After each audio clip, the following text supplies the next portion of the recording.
It's time for the anime podcast. Red Leaf Retrocast is here. It's episode 119 on a week delay because, Hickey, you had a great idea last week. Yes, I had a great idea of, telling JD to drink his ass off and come record Hangover. So hangover, he couldn't record, so we just had to postpone. I'm such a genius that I can influence someone in another country, just telepathically. That's not really what I was going for. I was here to record, thank you very much. It was because you were physically here, not so much in spirit. For example, look at the difference. I was also hangover I was today. Definitely messed up last week. Very hangover, and I'm here, and we are recording. So, isn't it Carnival right now for you? Yes, it is. Well, technically, it's on Tuesday, but yeah, you know. Carnival starts whatever you want. What a coincidence, because it's Tuesday Eve right now. Yeah. Carnival just ends. What starts next? Don't you know? It's just Carnival again. Well, at least as we say here, the year will start. That's how we say here. The year only starts after Carnival, so yay. New Year's. Yeah. Hooray. Brazilian New Year's. But no, you did have a great idea, because we originally were going to have episodes 51 through 75 of Slam Dunk. But as we found out, we didn't want to end mid-game for such an important part of the story, so we extended it so we could watch the next 7 episodes to finish the game, which impacts the rest of the season, rest of the show, basically. And I really like that idea. I mean, it makes more sense than just being like, and then everybody patted Sakuragi on the shoulder and said, "Good job." And the game is not yet over, though, so would have been kind of a weird part to end it on. Yeah. And of course, at least me, I would just keep watching anyway. That's the But you were so hyped to get started on this, you forgot that we were doing another show before. You just went straight to Slam Dunk. Yeah. I went straight to Slam Dunk. And goddamn, what a match. Oh, so you finished the entire series already? No. I went up to 83. Oh, okay, all right. Just that I wanted to start Slam Dunk and just skip the show. Don't give a shit. Don't care. Slam Dunk. So yeah, great idea. That's what we're doing today. Slam Dunk episodes 51 through 84. It's essentially the entire regional tournament. Yay! Which, this is my favorite of the entire series so far. I thought this was a slam dunk of a show. Yay. Okay. All right, we're doing that. Okay, cool. Yeah, no, I agree. It was definitely, I've enjoyed the show so far, but coming to episode 50 and beyond is just kind of it picked up a little bit and got me a lot more invested, a lot more exciting. The game's got a lot more exciting. Not so much.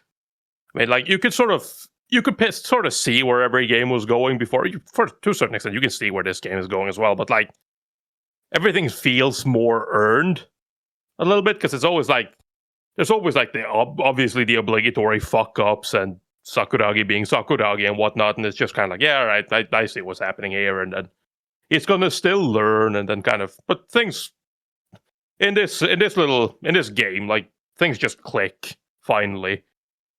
It's just, even though it starts off a little rough, but that's part of the excitement. That's part of what helped build it up, in my opinion. Yeah, I guess we're going to do something different and just go right into the review, eh? That sounds cool. Switch it up? Sure. There's nothing much. What do you guys want to report? I watched a couple episodes of anime and that didn't continue. Woohoo! What were they, Tori? I watched a couple episodes of Slam Dunk. I did watch a couple episodes of Slam Dunk. I watched a couple of episodes of Loop on the Third, and then I was like, "Yeah, this is fun. I'm gonna keep watching this." And then I'm like, and then just suddenly like a week went by, and I'm like, I didn't keep watching. I should do that. Oh, dude, I'm fully caught up on the show. And Tori, Hickey, you were absolutely right about episode. What was that? 10, 12? With the 10? The museum thing. Yeah. I'm watching it. I'm going, what is happening? What is this? It's about like angels and demons, and there's like some weird forces at work, and then there's mysterious like supernatural like I don't know what's going on. Nothing makes sense. It felt like a totally different show that just happened to have Lupin characters in it instead. Yeah, pretty much. Yeah. But as for the really weird. Yeah, it's like, what is happening? It's like, wait, what? Wait, what? The conclusion is like, wait, what? Why? What? No. And then go back to just being Lupin in episode 11. Yeah, like nothing ever happened. It's just, that was an episode. Don't worry about that. But I'm loving the Sherlock Holmes aspect of this new Lupin season. I really liked the way the story is being told between this secret organization, and we still have half a season left, and I'm very curious where the rest of it's going to go. Well, it's over. No, isn't it like 24 episodes? No, but the Sherlock part is already over. Oh, yeah. In the show, yeah. But it was a good story, nonetheless. Yeah, it was very enjoyable. I watched 6 episodes of Kids on the Slope. And I will try to finish on my holiday. Yeah.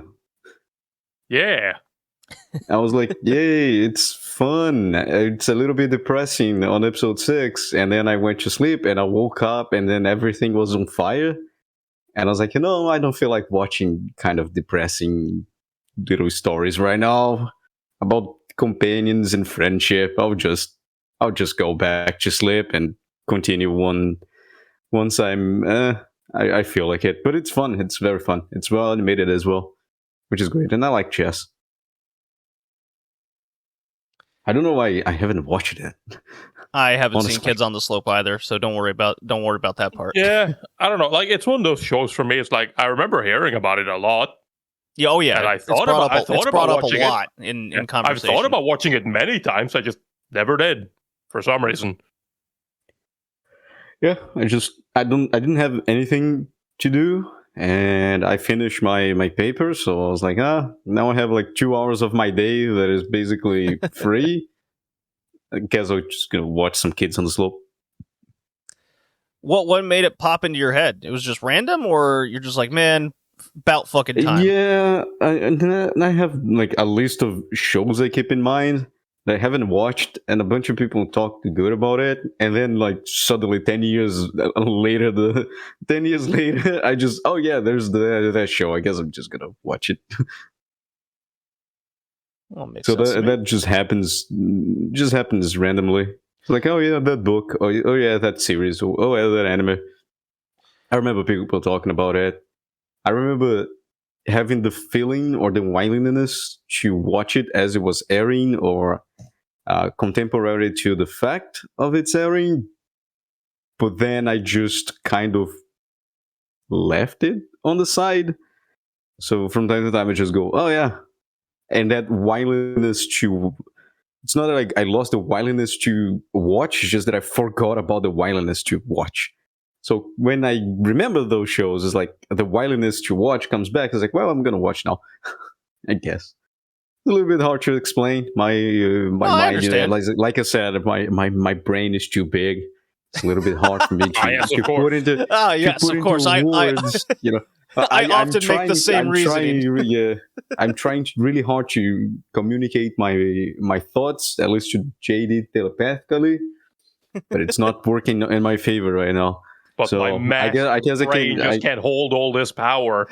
Yeah, This intelligence level I hold, it just overloads sometimes with my smartness. I guess I can only influence JD on drinking. Which makes a lot of sense. Trying to send him telepathic messages, and suddenly JD starts drinking. He's like, no. No, JD, not that. No, god damn it. It's over. Okay, we're going to record a podcast next week. There's like the third... Is that the third time that happened? I don't know. It happens every now and again. Second time, yeah. He did record drunk once, which was funny. Yeah, the Cowboy Bebop episode. I got drunk during the cast. I know. It was a good time. Well, it's funny you bring up the whole drinking thing, and that always ties into bowling these days. And guys, it's a weekly occurrence. Every time I go bowling now, it's me blowing a 300 game. Nice. Yeah. Congratulations. So I'll send you Wednesday and last night. Here's a couple scores I threw. I'll just throw them up in chat. So here was last night, and here was Wednesday. There we go. 2 pictures. Let's get your real-time reactions, guys. I hope this goes quicker than what it's currently doing. Discord isn't doing too well lately. It is certainly not. It took us half an hour to troubleshoot your audio, Tori. Yeah, well, I mean, that was just an oversight. Didn't fucking think of checking those settings. That's fine. But like, is your cat still laying on your cords? No, he's not. No, he's not. Moved. Mine has moved from scratching his head on the microphone to going under the couch randomly. Wonder what brought him under there. I don't know. Cat talk. Are the that's fine. pictures still being uploaded? Yeah, it's still got the green bar uploading. Discord is very slow. Discord is not, like I said, I've been trying yesterday as well. I was trying to send messages and screenshots, and it's just like every time I send something, it just sits there. And I had to like restart Discord and everything just to get it to fucking send. Like, Discord is not doing weird. Well. That's not happening with me. But... Here we go. Well, maybe if I click off Wi-Fi and just do it through mobile data, it'll be much faster. Oh yeah, probably. That's like almost instantaneous. Whoa, wait, green bar. There we go. Oh, there we go. Hell yeah. Wow, we're talking. Those sure do be bowling scores. Yeah, okay. That's my reaction. Need some breakdown for the audience. He dunked on some kids? Well, no, not exactly. Teabag them after. The first score last night was the 279. I can describe as a massacre. Well, yes. Like probably JD used some psychological tactics. Yes, because that's just not normal. Or so they I went just strike. Really suck. Yeah, I went strike. It's left JD, a pin. It's like, okay, for the audience, it's when you're really good at something and you go out with your friends, but you end up being extremely competitive. So everyone should have fun. You're just trash talking then. But these are competitive leagues, guys. This isn't. I know it's just an idea of. Well, how I'm bad making it not competitive. Clearly. I'm sure you let them know as well. You guys call this a competition? Where's my competition? You call this the competition? You pieces of shit! It's like, dude, we are just singing in a karaoke, dude. What? It was your idea to come to the karaoke. Why are you saying it's a competition? JD is there, fucking just bowling his ass up, while the other guys are there, like fucking wasted, like can barely throw straight. Yeah, that is also a very way of describing the scores in that picture. Okay, so to let the audience know what the scores were, the first one you guys see is a 279 score, almost a 280, left a pin on the very last ball. So it's strike, spare, and then essentially striking out. And then the second score was a 296, which means I fucked up on the very last ball. And I'm going to be honest, guys, I was a little nervous, and the ball kind of fell out of my hand. I pulled a Hanamichi on this sucker. Oh, yes. So, very much blew when you say that, all I'm picturing is, like, not you missing, but, like I'm fucking up on the last jab. Just picture you fucking chucking the ball, and then you realize, hold on, I threw it in the wrong lane. Yeah. Well- I was like, wait a second. This is not the bowling lane. This is the fucking cafeteria part of the thing. Ah, shit. I threw the ball in the opposite direction. Fuck. Bowling down the employees. He just grabs the fucking bowling ball and throws at someone's chest like a basketball. He's Like, going wait for a- a Here, slam Catch. dunk. Ooh. He's going for the slam dunk, but this is bowling. He's like, oh shit. I was fouled. Count it. The guy's just trying to throw the fucking ball, and JD is just fucking centimeters away from his face, trash talking him. It's like, hey, what you gonna do, huh? You're gonna throw this ball? You're gonna do it? I'm gonna win this. You're gonna win this shit. You're gonna do it, huh? Piece of shit. Just Hanamichi style. Anyways, that's Man, I hope that one day there must be competitive bowling anime somewhere. wasn't must there be. supposed to be one coming out soon, and then it got Wasn't there one scrapped? Wasn't it one that you watched, the fucking Moe bowling thing? No. There's like No, that was the hockey. That was the hockey one. Oh, it was yeah, the right, hockey hockey. one. Yeah. Yeah, true. But no, I think you found a bowling anime or a manga, Tori, from like the late 80s. It was like 4 volumes or something. Bowling King, I think. Well, Yeah, that's from- something no, like that. Bowling King is a 24-volume manga series from 1997 to 2008. Oh, that's way off. All right. Yeah, I mean, I don't know if that was the one I found. It probably did is. I just did a quick Google search because that's you can do that and find stuff. Yeah, technology, it's weird, right? So, Yes. yeah, bowling really well lately. Oh but, yeah, there is Strike or Gutter. Yeah, there's that one as well. strike gutter. Yeah, Strike or Gutter. Strike or gutter. Well, I don't want a gutter. I want strikes. But it's not so. I mean, it has bowling on it, but it is about bowling. Technically. I mean, yeah. No, it is about bowling. It is about professional bowling, but it's just, yeah. I don't know how to describe this. It's fine. All right, changing this. Let's change the subject here. I finished Demon Slayer Entertainment District. Cool. Still haven't started. Really good. Tori, I think you would actually like it because all of the annoying characters pretty much don't speak because it's all action like the entire time. It does start out with like cross-dressing cringe humor, but that's only like the first couple episodes out of the 11. The rest of it is just at non-stop action with great drama and good twists and turns in it. I highly recommend it. It's, in my opinion, the best part of Demon Slayer that we've seen so far. And I can't wait for more. Something I didn't see myself saying after we finished the very first season. I was like, okay, good shonen, but I hate basically whenever the characters speak. Still mostly the case, but this arc was excellent stuff. That's my short review. I've read the manga, so I don't feel like watching the show. Even though I know the animation must be really good. Oh, it's phenomenal. Look at that. Just fucking go to Sakugaboru and type in. Yeah, that's most likely what I'm gonna do because I've seen the fucking manga. I want to see I'll probably watch the last season, which is most likely the next one. I think there's gonna be like more than the 3 seasons. Before they go an original way and keep going because it's popular. Yeah. Yeah. That might be like, yeah. Or a spin-off or some shit. But yeah, I just hope the ending is not like, yeah, we're just gonna make a move about it. It's like, why are you making a movie? Why not? I'm gonna say that, yeah, I'll probably just watch the last season. I finished the manga, so yeah. Look the animation.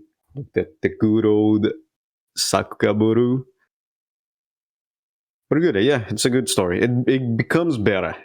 I'll say that with the characters. Alrighty.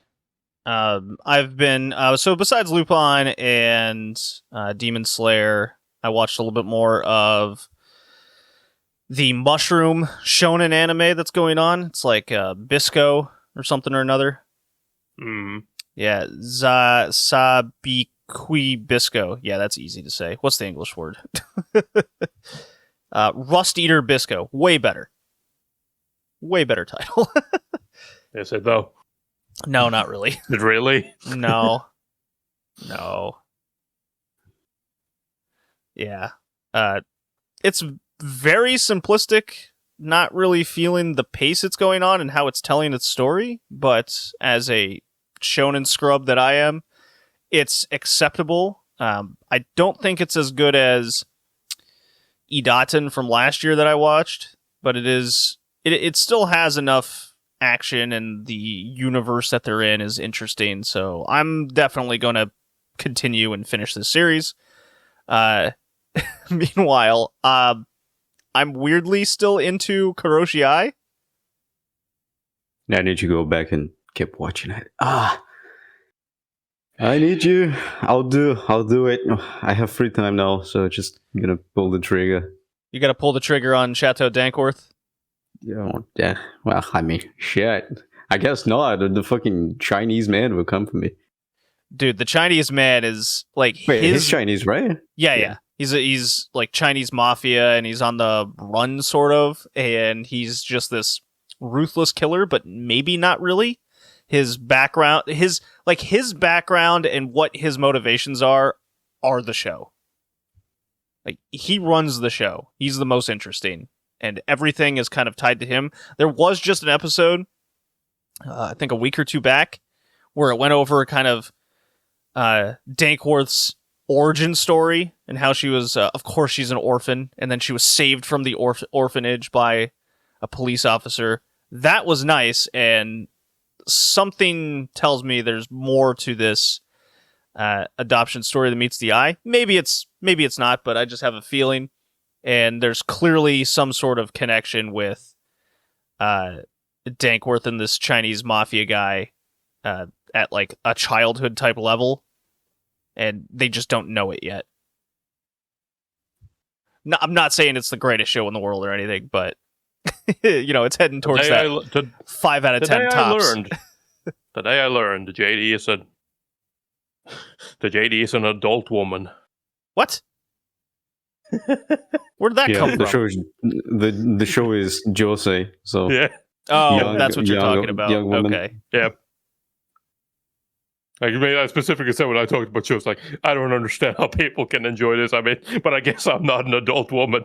And JD is coming back, and well, today I learned JD is an adult woman. Good to know. Yeah. Oh, God. Because, sometimes I watch magical girl shows, I look at myself and say, you know what? Maybe I am a little girl. Who knows? No. I understand this show. The power of friendship. Yeah. Magic. Shit. Magic. Maybe I am a little girl. Huh. Gotta think about that. And the implications of what I just said. But hey. And for legal reasons, that's a joke. Yeah, I mean, I didn't say something really bad. I could have said something really bad. And I thought about at least 5 things I could say, and I almost said 2 of them.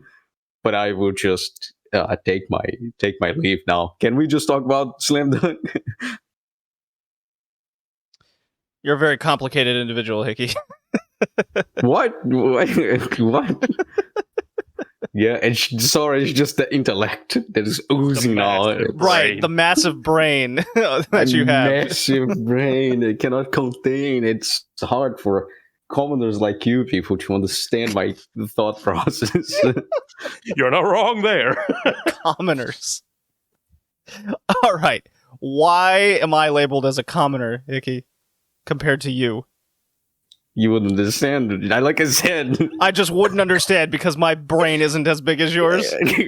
Exactly. Look at that. You're learning, JD. Oh my god, I'm so happy for You're you. like Hanamichi learning the commoners shoot. Yeah. Yeah, the basic shots of basketball. He's a genius.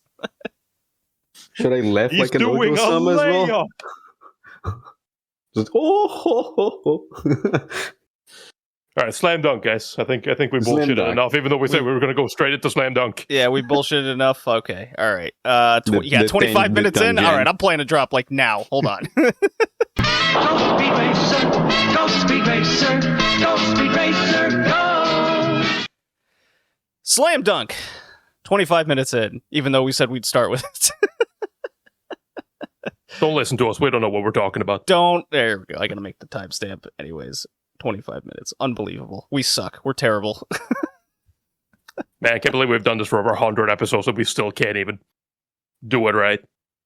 I mean, these episodes would be much shorter if we just go, all right, review, retro anime. Here it is. This is what we thought. 30 minutes. We're out of here, buddy. Not the case. Not the case today. Last we left off on Slam Dunk, which you can go back and listen to our previous episodes. Most recently would be 26 through 50 on episode 110 of this podcast, and the very first ones, 1 through 25, was back on 103. The regional tournament had started. I believe we got like one episode in, or was just about to start. And what this is, it's 4 teams. It's block play, which I was like super excited for when I found that out. I thought it was all these sports anime we watch, guys, and anything I've watched in the past. Everything's like knockout, one and done. You're done. Forget about it. This is an actual league play that they play in, essentially. Not a lot of teams, apparently, where there's only 4 of them, but regardless. You know, it's the national qualification. Yeah, it's like so yeah, they're it's fighting district. for like the prefecture. There's probably only 4 schools with basketball teams on the prefecture. They are. Yeah, so they play each team once, and they take the top 2 of the 4. They're playing against Kynan, whom they had the practice game against at the beginning of the show, where they lost by 1 point due to flubbery by the team, kind of letting them fast break pass and win in the last second. But this time they have another player. The difference between the next kind of game that we will get to is they have a returning player from, I guess it's suspension, where he like headbutted the coach. His name's Fukuda. He's a kind of a cool character we'll get into. And then the other team is Rionen. Wait, no, I'm backwards on this. Rionen is the team. Yeah, I'm backwards. So Kainen's the favorite. They've like gone to the nationals like every year for like 2 decades almost. 16 years in a row. Yeah. Yay. And Rionen, just to fix myself, Rionen's the team that they faced in practice, and they have Sendo, Ozumi. Those are your 2 like big stars, and then a returning player from suspension, Fukuda. And then there's Shohoku. There we go. I got it. I believe in me. Believe in me, guys. Shohoku are our hero team, the team we've grown up knowing. And some scrub team some scrub team we won't even discuss because they just lose every game. Poor guys.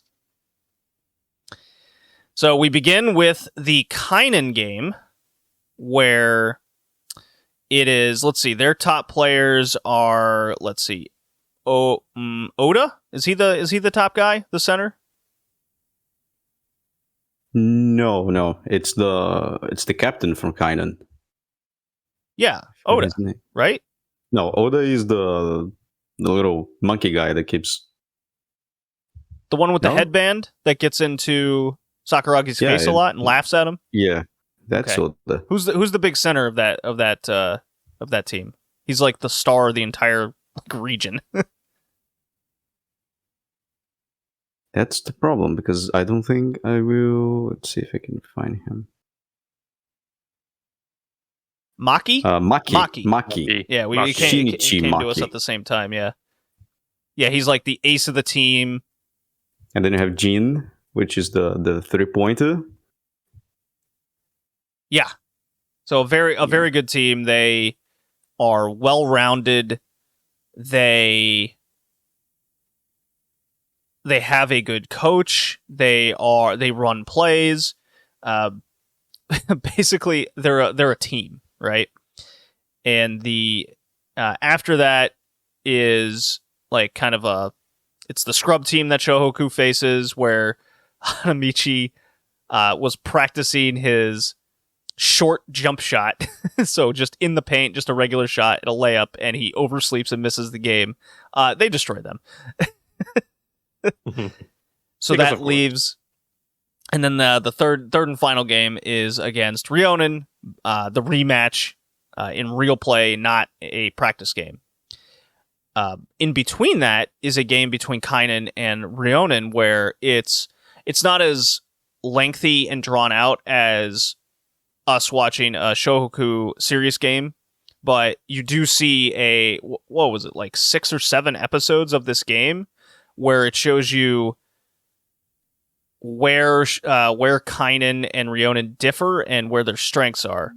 And I was trying to remember any sports anime where we actually get to see a battle between two opponents that our main character team faces. You guys think of anything like that? Sports, yeah. In sports, maybe I Shoot 21 has that. Maybe. Yeah, But I don't very think strange. it wouldn't go as far as just watching as part of the regular thing. It's not just like, oh yeah, they played and here's the result. Like they did between when Shohoku was playing with Kainan and Ryonen was playing with the Scrubs. Yeah, they would show like the Scrubs losing, but you wouldn't expect the full blown. But of course, it's good for the show and it's good for the dramatization of it.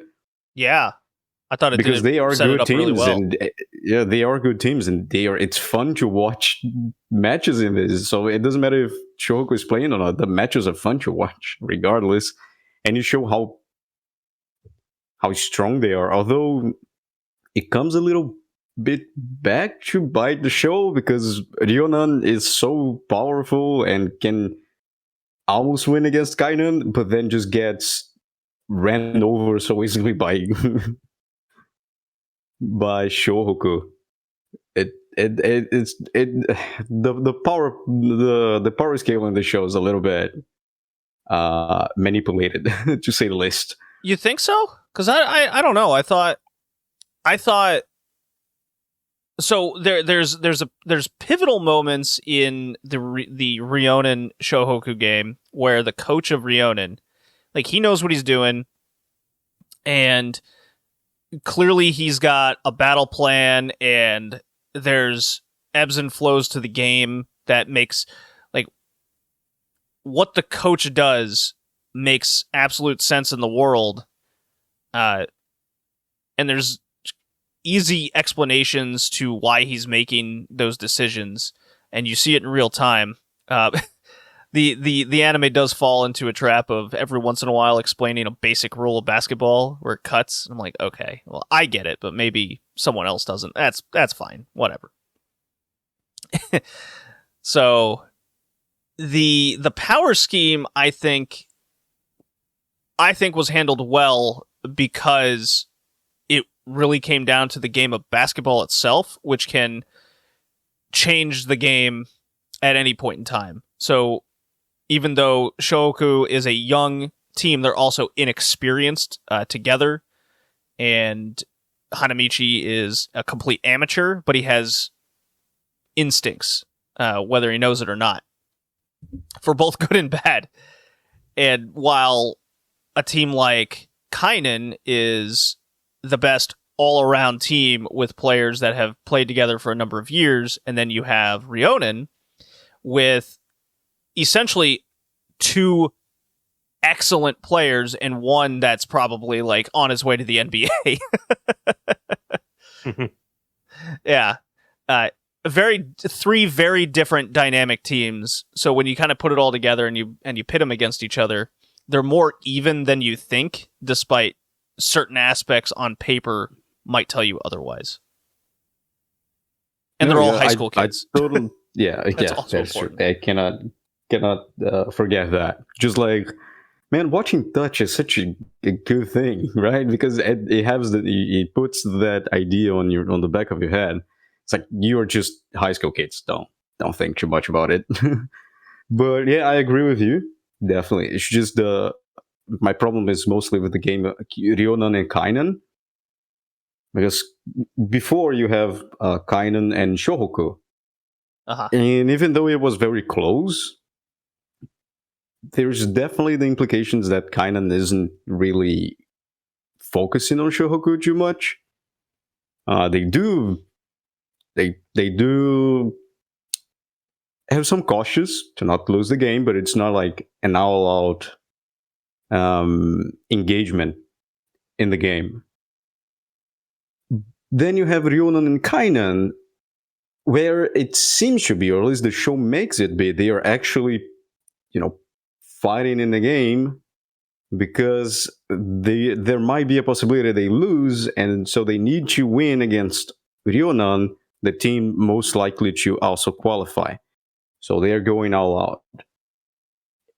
And it's a very close game. So when it goes to Shohoku and Ryonan, it's kind of, well, due to the implications of the games before, you would think Ryonan would just start winning, and it would be like the opposite of what we saw in the actual match, where Ryonan starts winning and winning and winning, and then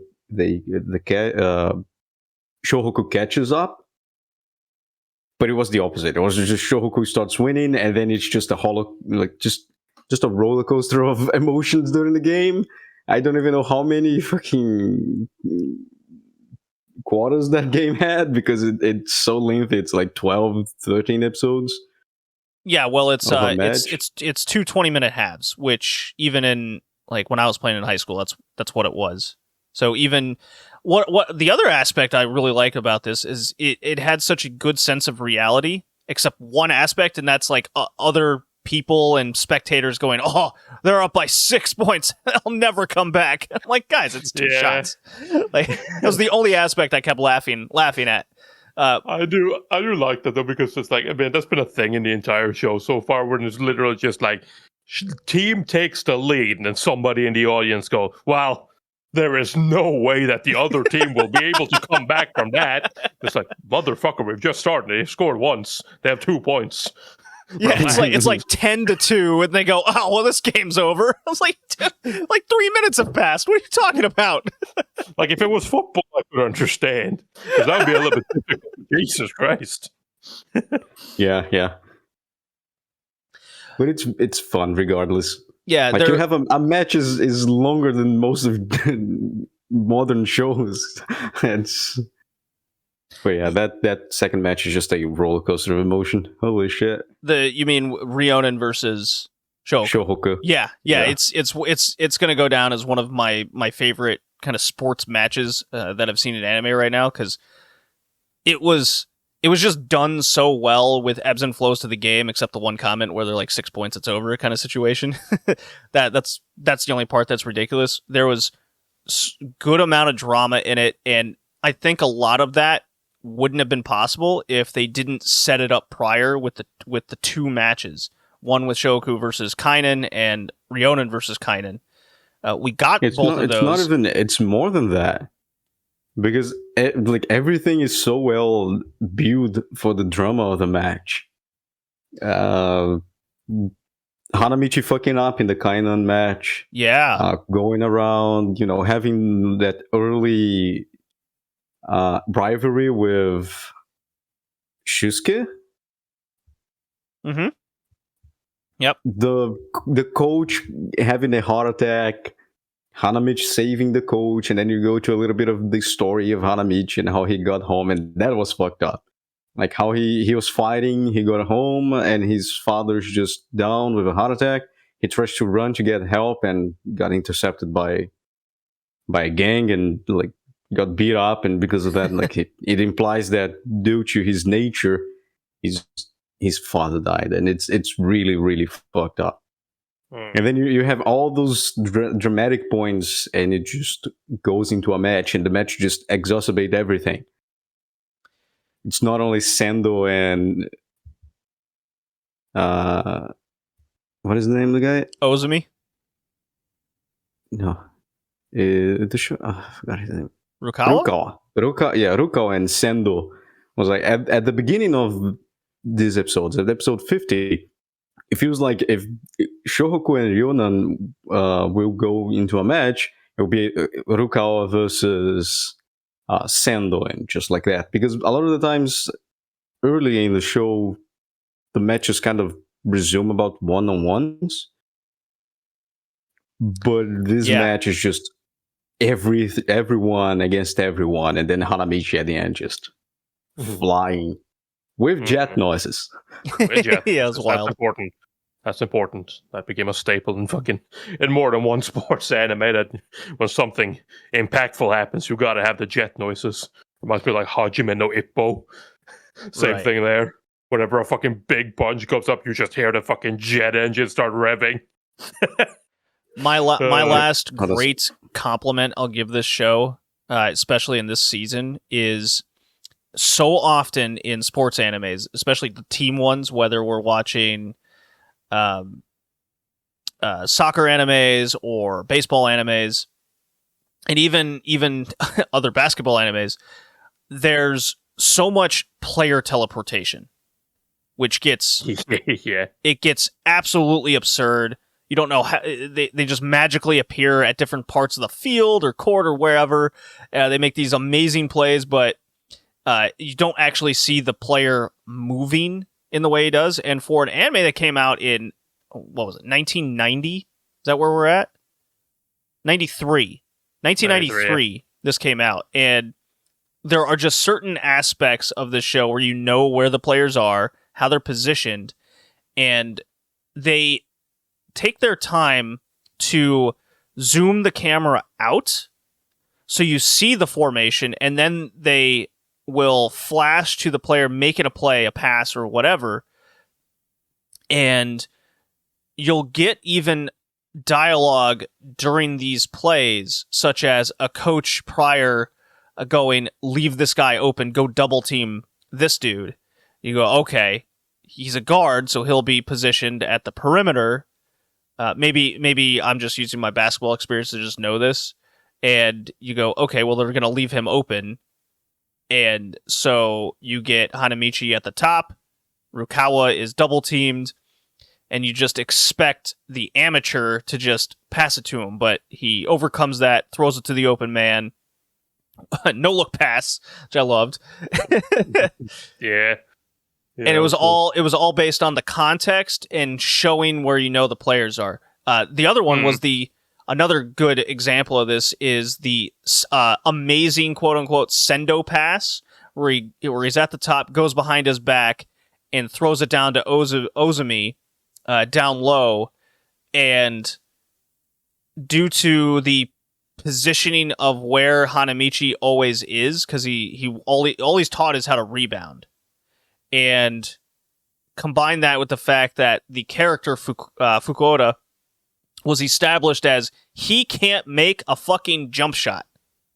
So this guy has got no shot of getting the ball. So Hanamichi, you combine Hanamichi's instinct to rebound and always be in the paint or near it, along with the character he's guarding can't make jump shots, so they're not going to pass to him.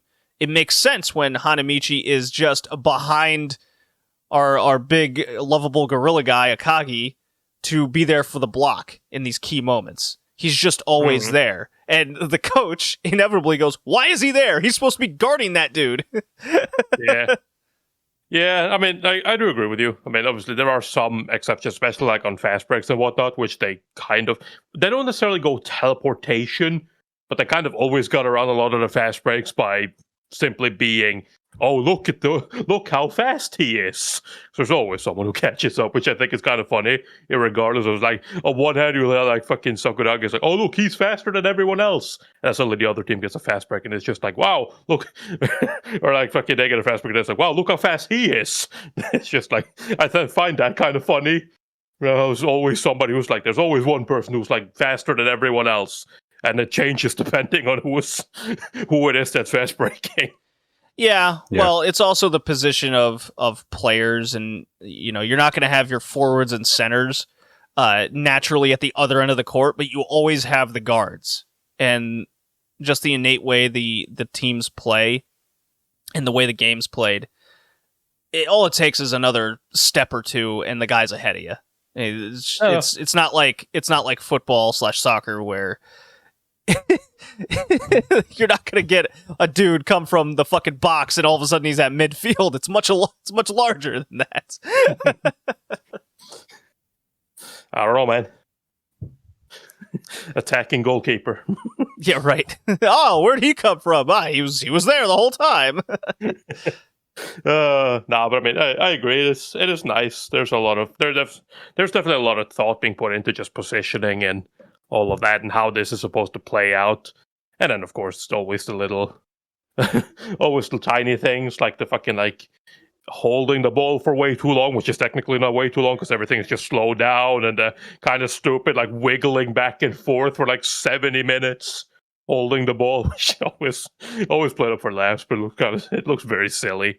But when it takes itself seriously, it definitely does keep a mental mind of like where everyone is, and it's very rarely that somebody like whenever somebody gets loose, it's always the same. They get loose because they surprise somebody, or they do something unexpected, and it's like they always break free from their marker. It's not like it's just suddenly he's here. It's not the Kuroko no Basket thing where it's like, wait, he showed up on the edge, but that's not where he was 2 seconds ago. How did he get there? Yeah, they don't do that. No, not at all. Well, sometimes they would just cut to the fucking audience, and the audience are like, "Oh my god, I cannot believe that happened." It's like, what? What happened? And then go back to the fucking the game, and the positions changed. It's like, what happened? What did what? So they pull the kind of, oh, you blinked, things changed, but using the audience, like. I think that was just a way to get around the animation, though. Yeah, I know. Like sometimes you see that in comedies, in movie comedies, where it's just like something really big is happening, but the camera is just focusing on something unrelated. Sometimes you have those kind of things.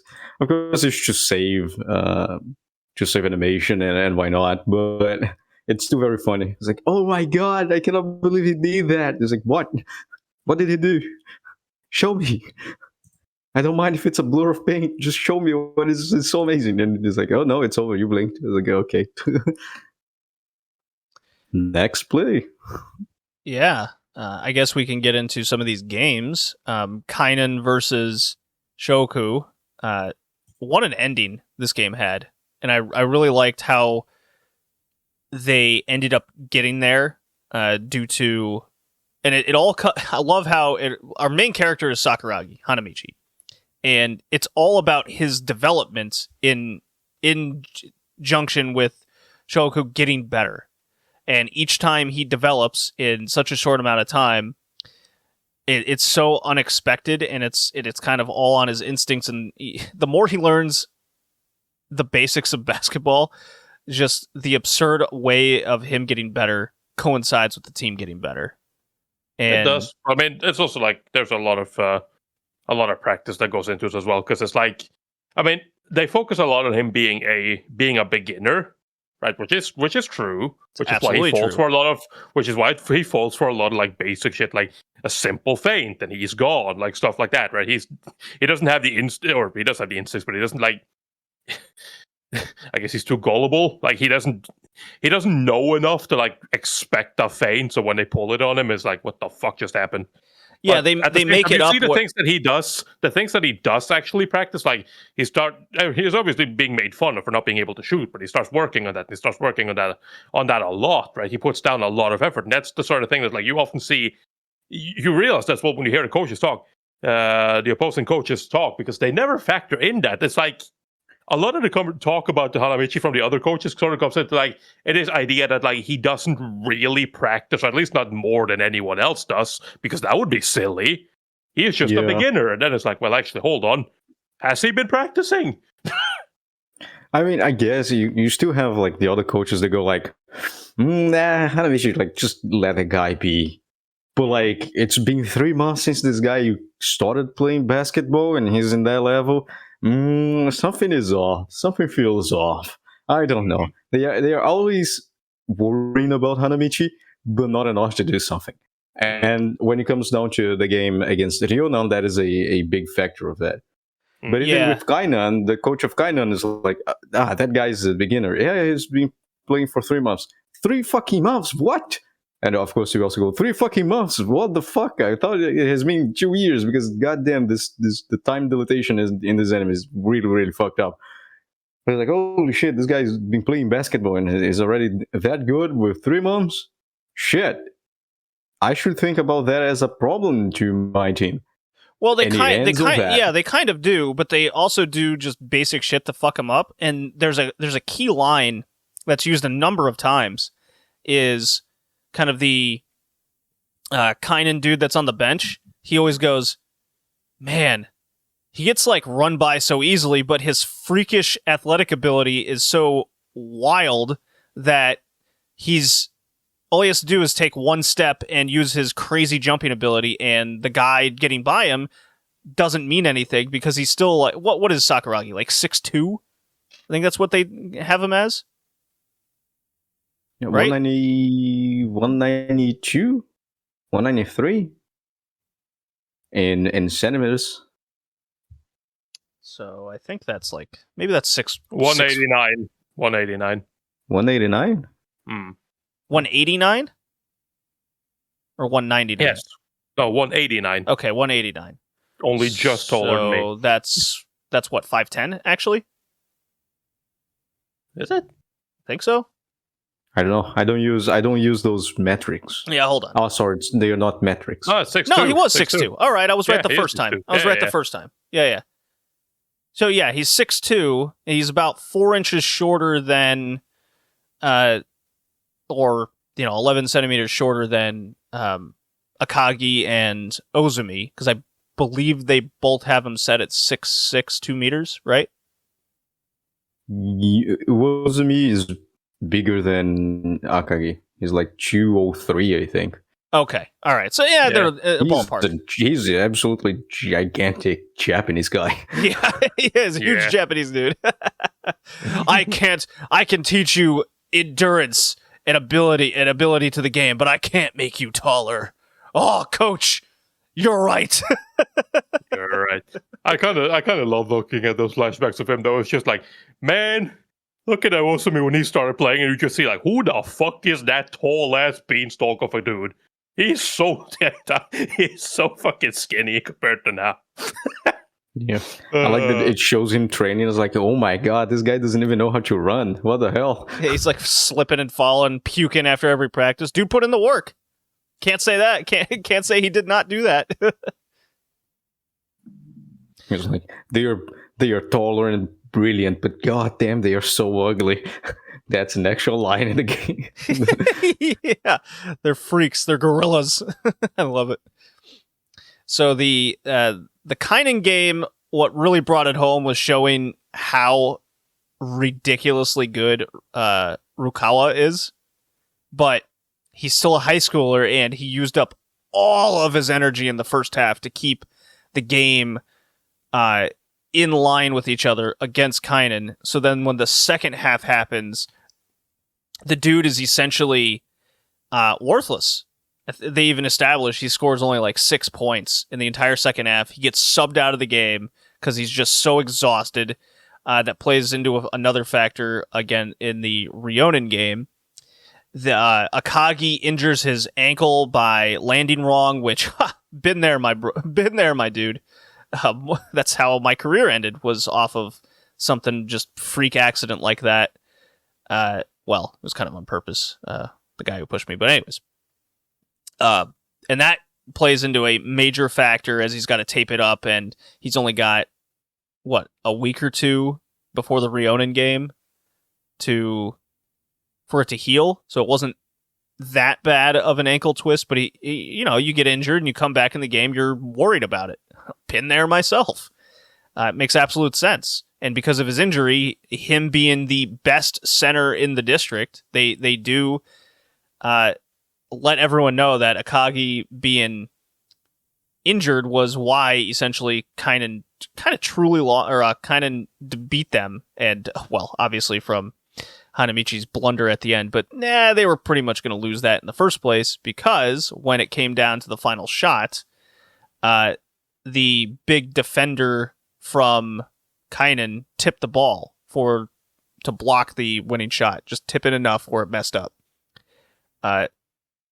What did you guys think of kind of all of the pieces coming into play at the end, including Hanamichi's blunder, thinking his teammate's there and he passes, and it's like, oh no, because of his inexperience or just instinct, for how Shoku lost that game to Kainen? I mean, like, it hits you, right? Because it's like, because you're getting so into it, and it's like that, like, the shonen basketball style kind of kicks in, them knowing the tropes, like, you're just like, oh shit, here we go. We're preparing for that final attack. We're preparing for that, buzzer beater that's going to win them the game. And then Hanamichi just chucks the ball to the other guy, and everything just freezes.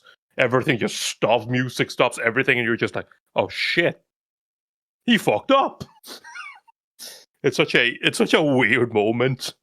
Yeah, you're it's expecting like, something from else. The beginning, the problem is also it's the tropes. You need to lose, like you need them to lose in an official match. So you kind of go into the match expecting they will lose that match. Yeah, but it's you don't want like, it to happen when you get there. It's like, yeah, of course, because on, like do it. Get it. They're gonna do it. They're gonna get the buzzer beater, and then that happens. And the whole matches are thing is so good. Yeah, the matches are so good. It's like they have a chance. They don't have a chance. They gotta win. They won't win. It's just like watching an actual sport. It's like my team is losing 5-0, but goddamn, if they score one goal, I'll be happy. It's like that kind of moment. Is like, and then he fucked up. It's like, oh no. And that awkward moment as well, where the dude just like stands there, like he's all shocked, holding the ball, and just kind of raises it over his head, like, what do I do? And no one's going to put pressure on him. Everybody's just standing there, like, wait, what's happening? Wait, what happened? What just happened? It's like that awkward moment. I love that, because that is such a fucking like high school sports level of thing where you're just something like, you're so into it, you don't expect something to go wrong. Something goes wrong, and suddenly everybody's like, wait, what? Wait, I don't get it. What happened? I love that moment. It's such a weird moment. It's such a like, just fucking like. when that first happened, I was like, my first reaction was like, oh shit, Akagi's so shocked of getting the ball, he can't react. Then it's like 2 seconds. I went, wait a minute, that's not Akagi. Wait, no, what? What? I love that moment. I love that moment so much. Yeah, it comes into play so well, and puts into further perspective that Hanamichi still has a ways to go. Even Rukawa has his limitations. The guards, which are established as kind of speedy dudes that have their own skill, they have their faults, and Akagi's injured. How is that going to play into the Rionen game, the rematch? And can Rionen beat Kainen? That comes into question as we get into that match. I suppose we can move on from there. So essentially, now Shoku must win their next 2 games. Otherwise, they're out. We already said that Hanamichi oversleeps for the scrub match. That's okay. They killed him anyways. No big deal. And we go into the Kainen versus Rionen battle, which was super interesting on the fact that it establishes Sendo is so fucking good. This guy is an ace. This guy is a game changer. He's by himself, and he has the perfect center to feed off of, where he's got the height and ability. He's not as good offensively as, say, Maki or Akagi, but his ability to get the ball to Sendo and create just enough disruption makes this game against Kainen so much better than it should have. And it establishes that Kainen as a team is still better, barely, but Ryonen is still a force to be reckoned with. Yeah. It's a really good match. And Sendo is a fucking psychopath. Yeah, I mean they make Sendo look like a fucking god. And yeah, like the last play where he tried to bait the fall. He was like, what?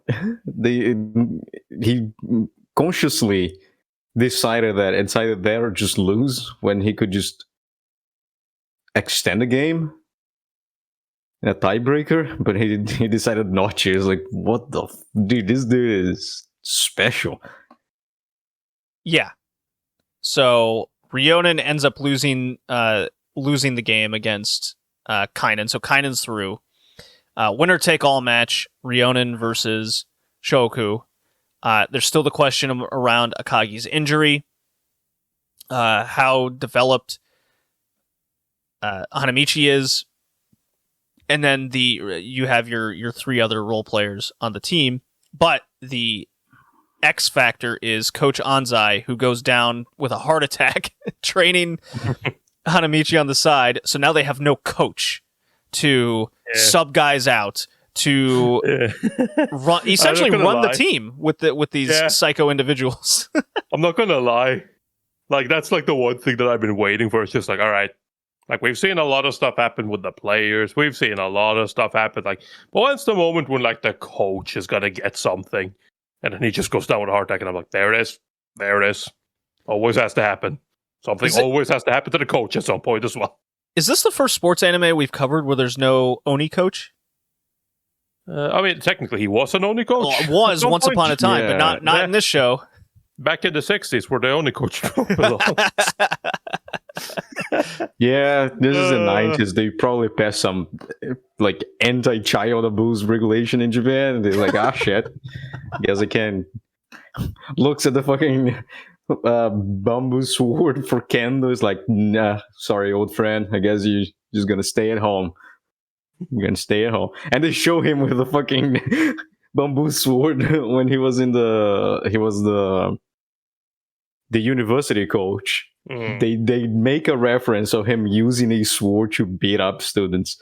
So there's that. So yeah, technically we have an Oni coach. He's a retired from the Oni part, but he's a retired Oni, but not a coach. He's still a coach. Almost died. But my man is happy and fat and happy. Oh yeah, best combination. Yeah. So there's the tragic story of Hanamichi as well. Throw just even more, give more significance to the win, right? For Hanamichi to have some backbone into why he should win the match. And it kind of ties what happens to Anzai with his past, where he couldn't help his father. Kind of a turning point for him as well. How he developed and how he's technically a better person. He still was going around fighting people. It still is a little bit too over himself. But a little bit, just a little bit. But it's like, because I was a bad person, my father died. And it ties also with the blunder in the Kainen game, right? It's like, it's my fault. But now he saved the coach, and everyone's like, oh, that guy's crying just because what the hell happened? I thought he died. He's okay. But, there's this whole story with his father and how, because he was a delinquent, he was fighting some people, got home, his father's down, he needs a medic. He runs to try to get a hospital, gets intercepted by the members of the gang he was beating up. and it is implied that due to that, his father couldn't get the help needed and ended up deceased. Crazy. It's really sad. Like you don't expect that to hit you or them to hit you with something like that magnitude, and it's very sad and off the rest of the show tone. But it kind of shows how Hanamichi is not only becoming a better basketball player, but also a better person. And during the Reonan match, it shows that he's becoming also kind of a leader figure, which is a little bit off-putting when you think about Hanamichi. But he's there to support everyone. A leader from before, just not in sports. That is true. That is true. So yeah, it's a very interesting part mid games. Like this break is extremely important. And Hanamichi goes bald as well. Gotta make sure that. Oh yeah, he cut his hair before the Riona game, and everyone calls him what were they? Red Baldy, like they called him. Yeah, that. Red Bull. I just love how it's like him and Rukawa has just been fighting the entire time.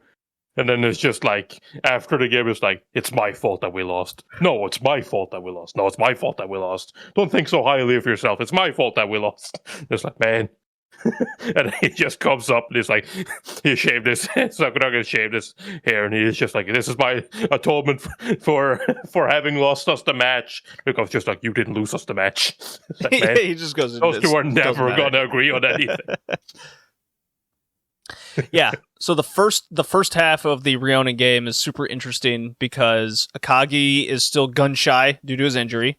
Makes sense to me. He can't quite match up against Ozumi being hesitant. So that plays a factor. There's Rukawa, who's now conscious of his exhaustion that he felt going off in the first half. So he's not playing to his full potential. So that leads the guards and Hanamichi to really take the brunt of the game and no coach to kind of guide them. They fall behind, and that makes absolute sense. They're down by, I believe it's 9 points, and they're slowly accumulating fouls, which plays a huge factor late in the game, just to try to keep Sendo and Ozumi at bay. But due to Hanamichi down low trying to make up for Akagi, Ozumi is also going into foul trouble. I think he has 3 fouls at the half, which is very key for the start of the second half. So there's your setup. It's very much a basketball game. I think it's Rukawa. Is it Rukawa or is it Mitsui who drains in the buzzer-beating 3 at the end of the first half? I think it's Rukawa. I think it's Rukawa. Yeah, I think it was Rukawa as well. One of them. It's one of them. Anyways, someone drains a 3-pointer at the end of the first half, so they're down by 6, which they play off as this huge accomplishment. And oh man, if they wouldn't have made that, the game would have been just crazy over. No. 9 points, man. You don't simply score 9 points in a game. Not a game of basketball, of course not. So the second half, the halftime. Is it halftime? Isn't the first? Wait, no. The first half is when Hanamichi goes to block the alley-oop, and Fukuoka buries this dude, posterizes him, sends him into like a group of chairs, and Hanamichi's bleeding from the head, and he's very frustrated. Yeah, that was at the end of the first half as well. And Fusuke just come and already declares the fucking victory over. Well, him. at least over Hanamichi. Yeah, over Sakuragi. Hanamichi's like, this is my win. I was like, oh damn, Jesus, Talking shit to him. Don't take that. it's not even shit anymore. So that was really cool. Like, everybody has their something to overcome in the second half, both as a team and individually. And the second half begins, and Rukawa's like, give me the fucking ball, and he's going off. And finally, I keep wanting to say Takagi. It's Akagi. He gets his shit together once Hanamichi like headbutts him, gets him out of his own head, so that's good. And that leads into I love that as Akagi. well. What? I love that as well, just to mention, because it's like, I love it's like they're bickering, like everybody's talking shit about Akagi, like, or especially Hanamichi's just going in. Like, he does not fucking like that he's playing. It's like, you're pulling the team down the way you're playing, getting in his head, and eventually headbutts him. And then they just start arguing like they usually do. And everybody else is just like, there it is. They finally lost. The players can't even keep calm anymore. Now they're fighting. We're just sitting here fucking laughing at it because, like, this is normal. This is how they usually are. Right. Yeah. This is not a normal team by any means.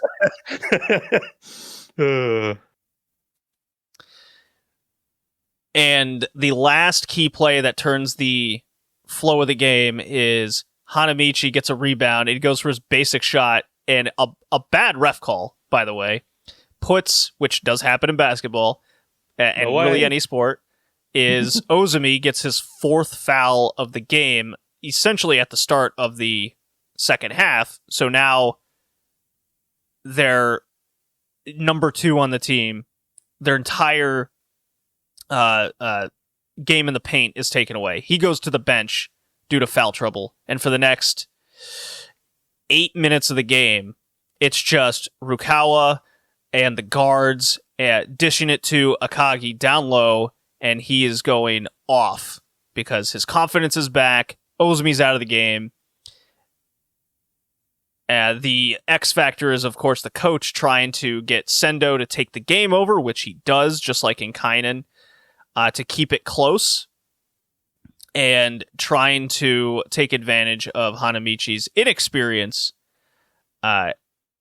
So they do a little bit of backstory on Ozumi. That's where we get his lanky scrub self backstory. Nothing on Sendo. He's just a god. Like, don't worry about that guy. Sendo is just a god. I mean, like, there's so many moments with Sendo as well, even in that game, where it's like, it's kind of fun, right? Because the entire thing has been like kind of Rukawa and Hanamichi's like kind of battle between themselves, and they're both like very, very much like, who's going to take on Sendo? Who's going to beat Sendo? I'm going to beat Sendo. I'm going to beat Sendo. Kind of typical of what they always do. And I love that moment where Sendo's just taking everything into his own, and he fucking goes up against both of them and just fucking goes past both of them, scores, comes back and be like, got by both of you. It's just like, damn. Yeah. Fuck. Yeah. And Sendo has does something, Sendo goes and does the same thing immediately after, just to diss him. It's like, oh my god, Sendo is just a god. Yeah, crossover, He jump looks, shot, fade only, away, doesn't matter. He's got it. Yeah. Not only he looks like the fucking Hunter x Hunter Gone Ascended version. It's the goddamn quite hair, as dude. long hair, but yeah. Yeah. It's the goddamn hair, dude. Goddamn, my man is just a fucking I just love god. the voices as well, because it's like still trying to get into that mindset of like, these are high school students. Man, they sound nothing like high school students. They don't look like high school students. They don't sound like high school students. Yeah.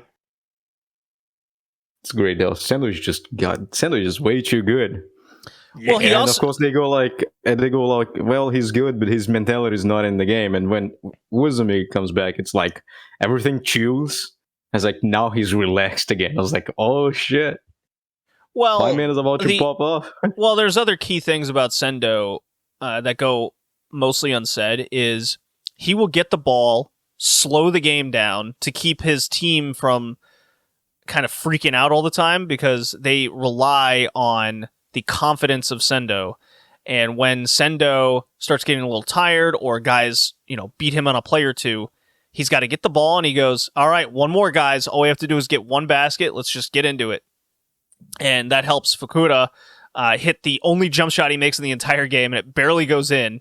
And at that point, and the 4th Akagi foul, that's when the game completely changes, and the coach goes, and Ozumi's been begging to get back in the game, and the coach finally goes, all right, Ozumi, get in there. I am not a patient man. 6 minutes instead of 5 minutes left in the game that he was aiming for. And the entire flow of the game absolutely changes, because now Ozumi's underneath. Sendo is in the zone, if you will. while all the while, Sendo has drawn a couple fouls from a number of the dudes on the floor. Essentially, everybody has 3 or 4 fouls now at this point, and it leads to Akagi having 4 fouls. At 5 fouls, you go out of the game. It's 6 fouls in the NBA, 5 fouls everywhere else. I think it's Mitsui has 4, and who am I thinking? Who am I missing? Rukawa has 3. Ryota had 4. I don't Ryota. think Mitsui did not have 4. Didn't he have a 3? I think he had 3. But like 4 of the 5 players had like 3 fouls at some point, and 2. Yeah, and then 2 of them get 4, and Mitsui ends up falling to exhaustion, much like Rukawa did in the Kainen game. So now he's out. Not even just exhaustion. Dehydration. Yeah, he's all fucked up. It's like, bro, drink some water. What are you doing? And where was our boy Four Eyes? What's his name? His name's Meganikun. I was like, where's he at? He knows how to call a timeout, but he doesn't know. It's like, dude, you're getting tired. Let me come in for like a minute or two. Like, shit. What are we doing here? I mean, he did have a moment there where he's just like, do I take up? Do I switch? Do I? No, but should I? No, I should do it. But should I? Well, no, I should. Should I? He was so worried about his retirement that he wasn't willing to play in the game. What Coach Anzai do? What did Coach Anzai would do? Same thing. Like Sendo getting Akagi his 4th foul as well. It's like that as well. Such a fucking moment. It's just like drawing the foul, gets fouled, still gets the shot off and scores, and just that fucking hopeless feeling was like, we fucking intentionally Akagi intentionally fouled him to stop him from scoring, and it still didn't work. Yeah, that's basketball, man. That happens way more than you want it to. No, that's why it's always installed into, dude, if you're going to intentionally foul someone, make sure they don't get the shot off. Yeah, I know, but it's just like, that's such a hopeless feeling at the end of a game as well, when you're like desperately trying, because Shogo's literally, the entire end of this game is literally nothing but looking at the time. And you could feel that so much, because it's like, oh, it's 5 minutes left. It's only 5 minutes left. It's only 5 minutes. And even though they always keep saying it's only, you can tell that, like, this isn't because there's not enough time left. This is a fucking cry for desperation here. They're trying to convince themselves that they can somehow hold on, because they can feel it. Their game is starting to slip. Oh, yeah. That's basketball 101. How many times have you seen a game where teams are up by like 15, and all of a sudden, oh shit, it's a 4-point game. Uh-oh. Yeah, and that's just like that awkward moment where you're like, do we fucking waste time? I love that as well when they get back to 1 point, right?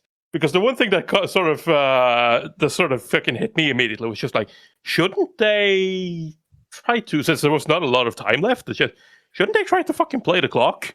Wouldn't that be a good idea? But you could also understand it, because they're fucking rushing. They're like, shit, gotta get the points back. Gotta do something. They did play down the clock kind of, but I don't feel like that was intentional at all. They were definitely panicking. Oh yeah, they didn't want to make a mistake, so they suffer the clock violation, I think, twice in the game. So without the coach there being like, hey guys, let's do something. I mean, one thing you notice about the Shohoku team is they never run a single play in this entire game. It's just all instinct and just playing. While Ryonin, as soon the huge factor that comes into play there is Sendo and Ozumi are running like screenplays, giving go passes in and out of the paint, and this amateur team just has no clue how to defend that. Ryonin's doing zone defense. They're doing full court presses, trying to keep the game together, despite them being a man down and not as good as Shohoku ability-wise. But as a team, they're way better. They're better coached. They have a coach there. Yeah. What a difference it makes, huh? Having a coach. Crazy, right? Yeah. The final couple minutes of this game is when Hanamichi becomes the man.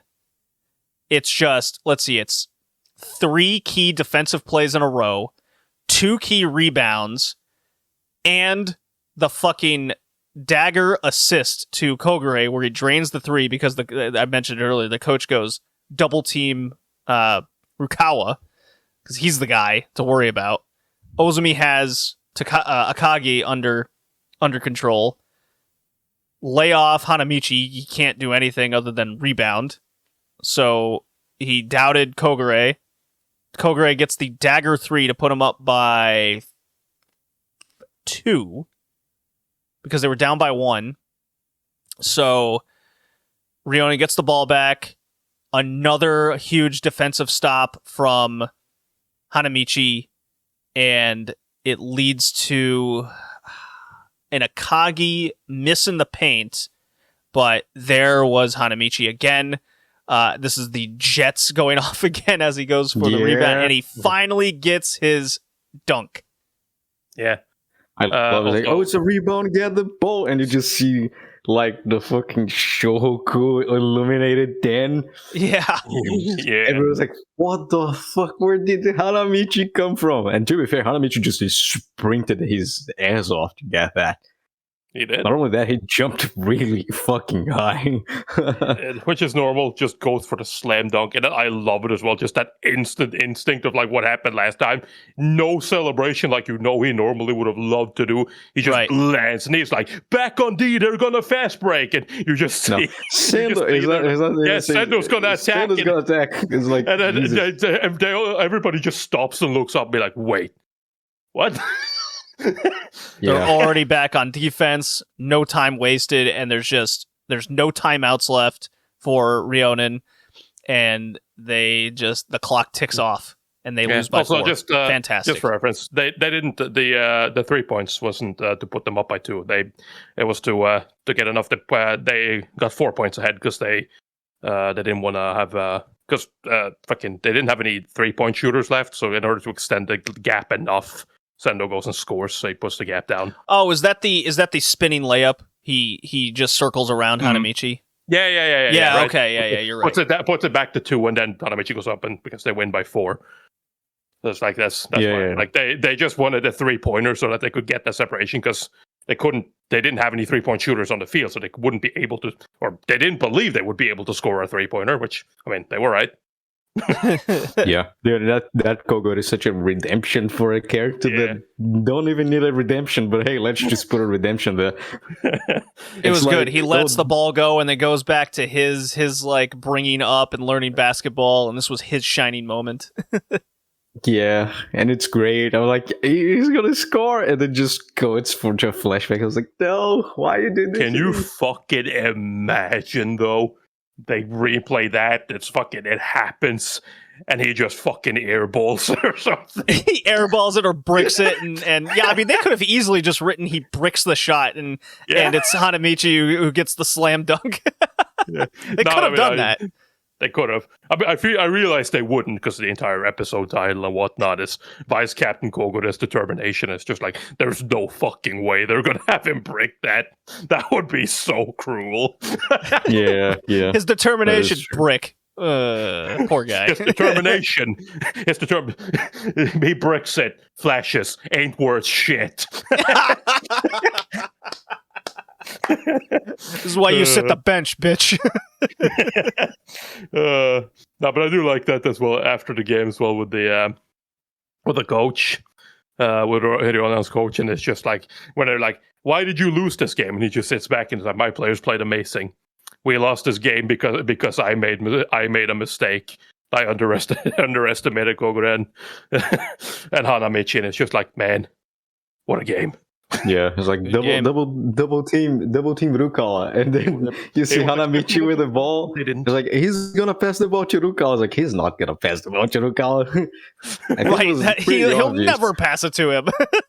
And then he just like throws to Kogure, and Kogure is just alone, just with all the patience of the world, just throws the 3-pointer, and it's like, oh man, what a good show! What a good show of a match as well. Yeah, it has everything, fantastic. And it's just it's fucking halfway through the fucking thing, and it has everything you need. It's so good, and then Hanamichi just coming out and being amazing, but mostly because everyone is just that tired and he's not. So he can just come in. Yeah. Everyone has Yeah. stamina issues except for Hanamichi. That man can run forever. But I do like that though as well. But the coach is going like he was expecting Hanamichi and Kogure to crack under pressure, which just again goes to show how little he fucking know. He Yeah, actually but I mean- knows and understands Hanamichi because that guy isn't one to crack under pressure. Well, Yeah, I mean, he definitely did not. make that full court pass and ended up accidentally hitting the backboard, which was really funny. He's like, He ah, did, shit. but again, that makes sense because he's not good at that stuff. He can't do it. He sucks at it. It's desperation, sure, but like, fucking, that would have happened at literally any stage of the game. Yeah, That is true. that is very true. Well, all right. On to the Nationals. I'm excited. Got a new challenge. Same. Something tells me this series isn't going to end with that. Maybe it does. Hey, there's a movie coming out. There's a so- lot of movies to this show. Maybe we'll see something. But just look, I gave this section of the show, as we've done with other longer shows, 9 out of 10. There's very little I didn't like about this. Maybe a little bit too much on the comedy for such a serious development of the show and game and character. The one that sticks out to me the most was when Fukuda gets that dunk on him, takes him out, and Hanamichi's friends fucking go, "Uh-oh, he's gonna fight this dude," and they just get on the court and do like some fake whatever shit, and even the coach is like, "What's going on?" And the assistant girl has to go over and it's like, "I think he hit his head. Weird, right?" It's like, Weird, right? Eh. Yeah.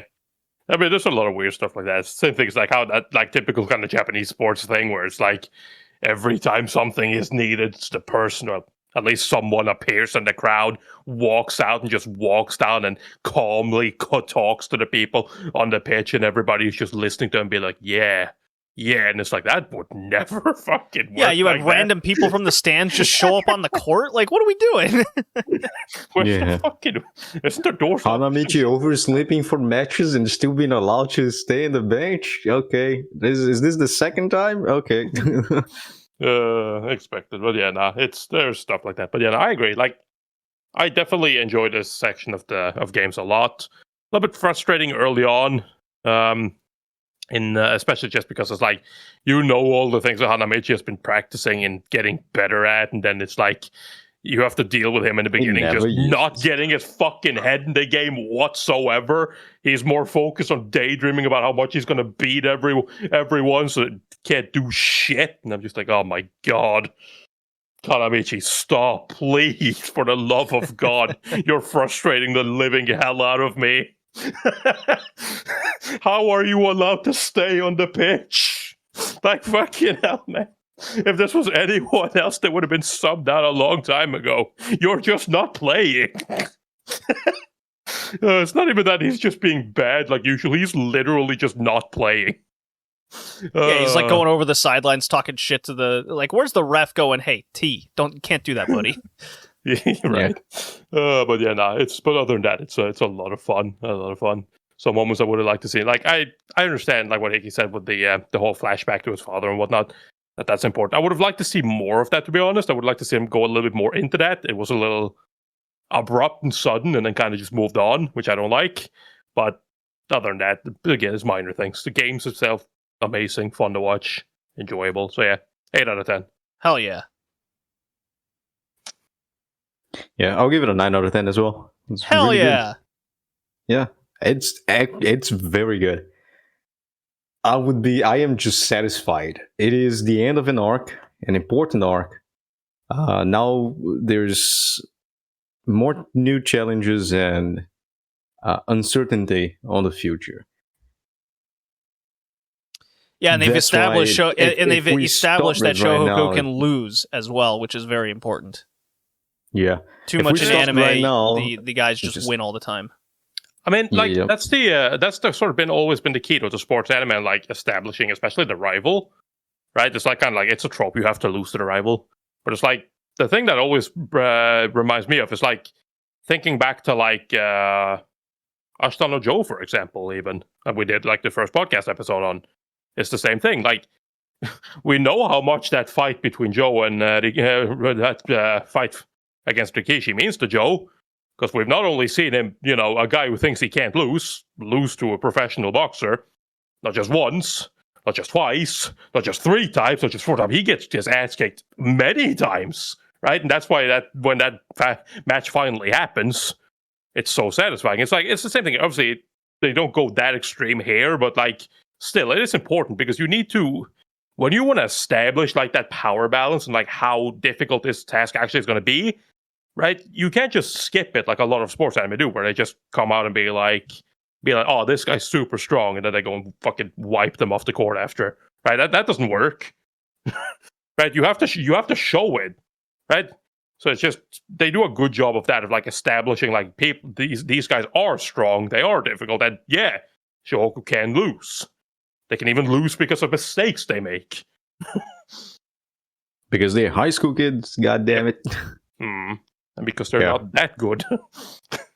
They're good, but not so good that they're fucking perfect basketball players that never makes a misplay ever. Yeah, they're not Plenty Sando. of misplays. Although, to be fair, like that one where the fucking like we've seen it so many times. Hanamichi dives to save the ball from going out of bounds, and then the one time it happens against them, and the ref calls the ball out, and I just flash back in my mind to every time Hanamichi's done the same, and I'm like, you can't fucking tell me that Hanamichi saved those before they went over the line. How many times have we seen that and the ball was like fucking literally drawn to be way over the fucking line? Come on. That's kind of bullshit. Yeah, the referees are kind of like, He literally saved the they're ball. not basketball referees. They're more like, with all the shit talking, with all the violence and some questionable plays, the referees are more for like wrestling referees than fucking basketball referees. But yeah, I mean, it's fine. It's great. It's a great ending of this journey so far. So now up to the end of the show with the nationals, and see. Hopefully, there's an ending. I hope. Yeah, something tells me we're not going to get it. Episodes. Yeah, 101 episodes should not have any kind of closure. Will be a little bit questionable, but we'll see next time. Hope that maybe the show will drop in a score, but right now a 9 for these episodes are a valid score, at least in my opinion. All right. So we got the next quite a few episodes figured out here. Our next episode, 120, will come next week. Coyote Ragtime Show. Coyote Ragtime Show. I guess we're in for something. Guess so. Okay. Hell yeah. See you next time, everybody. Peace. Bye.